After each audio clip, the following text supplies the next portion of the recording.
ಪ್ರಿಯ ವಿದ್ಯಾರ್ಥಿಗಳೇ, ಎಲ್ರಿಗೂ ಬೆಳಗಿನ ವಂದನೆಗಳು. ನನ್ನ ಹೆಸರು ಡಾಕ್ಟರ್ ಜಯಮ್ಮ ಬಿ, ಸಹಾಯಕ ಪ್ರಾಧ್ಯಾಪಕರು, ಸರ್ಕಾರಿ ಕಲಾ ಕಾಲೇಜ್ ಸ್ವಾಯತ್ತ, ಚಿತ್ರದುರ್ಗ. ಈ ದಿನ ನಾವು BA ಪ್ರಥಮ ವರ್ಷದ ಪ್ರಥಮ ಸೆಮಿಸ್ಟರ್ನ ಮೌರ್ಯರು ಆ ವಿಷಯದ ಬಗ್ಗೆ ನಾವು ತಿಳ್ಕೊಳ್ಳೋಣ. ನೋಡಿ, ಮೌರ್ಯರು ಈ ವಿಷಯದಲ್ಲಿ ನಾವು ಚಂದ್ರಗುಪ್ತ ಮೌರ್ಯ ಈತನನ್ನ ಕುರಿತಂತೆ ಅಧ್ಯಯನವನ್ನ ಮಾಡೋಣ.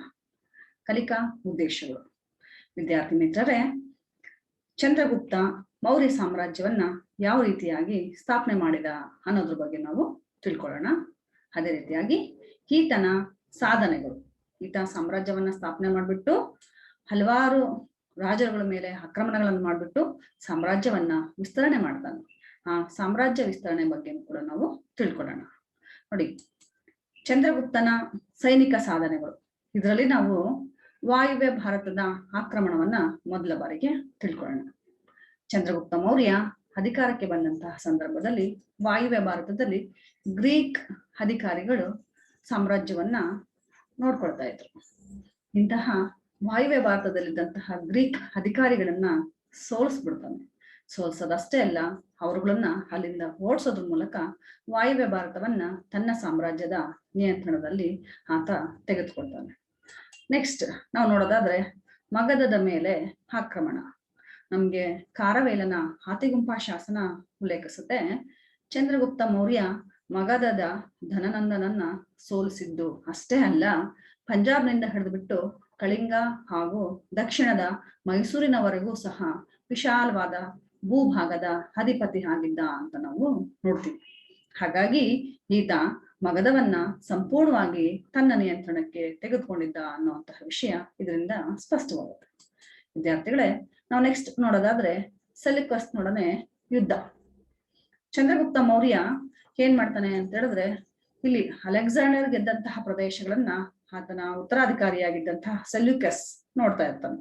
ಇಂತಹ ಸೆಲ್ಯೂಕಸ್ನ ಜೊತೆಗೆ ಕ್ರಿಸ್ತಪೂರ್ವ 305ರಲ್ಲಿ ಸಿಂಧೂ ನದಿ ತೀರದಲ್ಲಿ ಚಂದ್ರಗುಪ್ತ ಯುದ್ಧವನ್ನ ಮಾಡೋದ್ರ ಮೂಲಕ ಆತನನ್ನ ಸೋಲಿಸ್ತಾನೆ. ಸೆಲ್ಯೂಕಸ್ನನ್ನ ಸೋಲಿಸೋದ್ರ ಮೂಲಕ ಕಾಂದಹಾರ್, ಕಾಬೂಲ್, ಹೀರತ್, ಗಾಂಧಾರ ಮತ್ತು ಬಲೂಚಿಸ್ತಾನಗಳನ್ನು ತನ್ನ ನಿಯಂತ್ರಣಕ್ಕೆ ತೆಗೆದುಕೊಳ್ತಾನೆ. ಹಾಗಾಗಿ ಇಡೀ ವಾಯುವ್ಯ ಭಾರತವನ್ನ ತನ್ನ ಸಾಮ್ರಾಜ್ಯದಲ್ಲಿ ಚಂದ್ರಗುಪ್ತ ಮೌರ್ಯ ಲೀನ ಮಾಡ್ಕೊಂಡ ಅಂತ ಕೂಡ ನಾವು ನೋಡ್ಬೋದಾಗಿದೆ. ನೆಕ್ಸ್ಟ್ ನಾವು ನೋಡೋದಾದ್ರೆ ದಕ್ಷಿಣ ಭಾರತದ ದಿಗ್ವಿಜಯ. ವಿದ್ಯಾರ್ಥಿಗಳೇ, HC ರಾಯಚೌಧರಿ ಅವರು ಹೇಳೋ ಪ್ರಕಾರ ದಕ್ಕನ್ ನಂದರ ಭಾಗ ಆಗಿರುತ್ತೆ.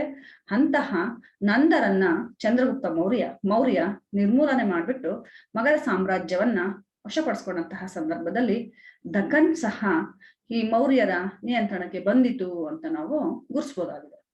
ಹಾಗಾಗಿ ಇಡೀ ದಕ್ಷಿಣ ಭಾರತ ಚಂದ್ರಗುಪ್ತನ ನಿಯಂತ್ರಣಕ್ಕೆ ಹೋಗುತ್ತೆ. ನೋಡಿ, ಈ ರೀತಿಯಾಗಿ ಹಲವಾರು ದಿಗ್ವಿಜಯಗಳನ್ನ ಮಾಡೋದ್ರ ಮೂಲಕ ಚಂದ್ರಗುಪ್ತ ಮೌರ್ಯ ತನ್ನ ಸಾಮ್ರಾಜ್ಯವನ್ನ ಬಹು ವಿಸ್ತಾರವಾಗಿ ಮಾಡ್ಕೊಳ್ತಾನೆ. ಸರಿ, ಹಾಗಿದ್ರೆ ಆತನ ಸಾಮ್ರಾಜ್ಯ ವಿಸ್ತಾರವನ್ನ ನಾವು ನೋಡೋದಾದ್ರೆ ಉತ್ತರದ ಕಾಶ್ಮೀರದಿಂದ ದಕ್ಷಿಣದ ಮೈಸೂರು, ಪಶ್ಚಿಮದ ಅಫ್ಘಾನಿಸ್ತಾನದಿಂದ ಪೂರ್ವದ ಬಂಗಾಳದವರೆಗೂ ಕೂಡ ಆತ ತನ್ನ ಸಾಮ್ರಾಜ್ಯವನ್ನ ವಿಸ್ತಾರ ಮಾಡ್ಕೊಂಡಿದ್ದ ಅನ್ನೋದು ತಿಳಿಯುತ್ತೆ. ಮತ್ತೆ ಈತನ ರಾಜಧಾನಿ ಪಾಟಲಿಪುತ್ರ ಆಗಿದ್ದನ್ನು ನಾವು ಗುರುತಿಸಬಹುದಾಗಿದೆ. ಸರಿ, ಇಂತಹ ಚಂದ್ರಗುಪ್ತ ತನ್ನ ಕೊನೆಯ ದಿನಗಳನ್ನ ಹೇಗ್ ಕಳೆದ ಅಂತ ನೋಡೋದಾದ್ರೆ ನೋಡಿ, ನಮ್ಗೆ ಪಾಟಲಿಪುತ್ರದಲ್ಲಿ ಭೀಕರವಾಗಿರುವಂತಹ ಬರಗಾಲ ಮತ್ತೆ ಕ್ಷಾಮಗಳು ಬರುತ್ತೆ. ಇದರಿಂದ ಅವನು ಏನ್ ಮಾಡ್ತಾನಂದ್ರೆ ಮನನೊಂತಾನೆ. ಅಂದ್ರೆ ಇಂತಹ ಸಂದರ್ಭದಲ್ಲಿ ನನ್ನ ಪ್ರಜೆಗಳಿಗೆ ನಮ್ಗೇನು ಮಾಡಕ್ ಆಗ್ತಾ ಇಲ್ವಲ್ಲ, ಇಂತಹ ಬರಗಾಲ ಕ್ಷಾಮಗಳಿಂದ ಅವ್ರನ್ನ ತಪ್ಪಿಸಕ್ಕೆ ಆಗ್ತಾ ಇಲ್ವಲ್ಲ ಅಂತೇಳಿ ಮನನೊಂದು ಸಿಂಹಾಸನವನ್ನ ತ್ಯಜಿಸ್ಬಿಟ್ಟು ತನ್ನ ಜೈನ ಗುರು ಆದಂತಹ ಭದ್ರಬಾಹುವಿನೊಂದಿಗೆ ಕರ್ನಾಟಕದ ಶ್ರವಣಬೆಳಗೊಳಕ್ಕೆ ಬರ್ತಾರೆ. ಇಲ್ಲಿ ಶ್ರವಣಬೆಳಗೊಳದ ಚಂದ್ರಗಿರಿಯಲ್ಲಿ ಸಲ್ಲೇಖನ ವ್ರತವನ್ನ ಆಚರಣೆ ಮಾಡೋದ್ರ ಮೂಲಕ ಸುಮಾರು ಕ್ರಿಸ್ತಪೂರ್ವ 294ರಲ್ಲಿ ಆತ ದೇಹವನ್ನ ತ್ಯಾಗ ಮಾಡ್ತಾನೆ. ಈ ರೀತಿಯಾಗಿ ಚಂದ್ರಗುಪ್ತ ತನ್ನ ಸಾಮ್ರಾಜ್ಯವನ್ನ ಸ್ಥಾಪನೆ ಮಾಡ್ಬಿಟ್ಟು ವಾಯುವ್ಯ ಭಾರತ, ಮಗಧ, ದಕ್ಷಿಣ ಭಾರತ ಈ ರೀತಿಯಾಗಿ ಹಲವಾರು ರಾಜ್ಯಗಳನ್ನ ಗೆದ್ದುಬಿಟ್ಟು ಸಾಮ್ರಾಜ್ಯವನ್ನ ವಿಸ್ತಾರ ಮಾಡ್ಬಿಟ್ಟು ತನ್ನ ಕೊನೆಯ ದಿನಗಳನ್ನ ಆತ ಶ್ರವಣಬೆಳಗೊಳದಲ್ಲಿ ಕಳೆದ ಅನ್ನುವಂತಹ ಮಾಹಿತಿಯನ್ನ ನಾವು ಈ ಅವಧಿಯಲ್ಲಿ ತಿಳ್ಕೊಂಡ್ವಿ. ವಿದ್ಯಾರ್ಥಿಗಳೇ, ಈ ಅವಧಿಗೆ ನಾನು ಬಳಸಿರುವಂತಹ ಆಕರಗಳನ್ನ ನಾವು ನೋಡೋದಾದ್ರೆ Khurana KL, 2004 history of India Lakshminarayan Agarwal Agra. ಎರಡನೇದಾಗಿ Mahajan VD 1966 history of ancient India New Delhi. ಮೂರನೇದಾಗಿ ನೋಡೋದಾದ್ರೆ Sharma LP 1960 history of ancient India New Delhi. ಇಲ್ಲಿಗೆ ಈ ಅವಧಿಯ ಅಧ್ಯಯನವನ್ನು ನಾವು ಮುಗಿಸೋಣ.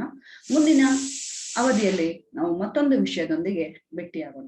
ವಿದ್ಯಾರ್ಥಿಗಳೇ, ಧನ್ಯವಾದಗಳು.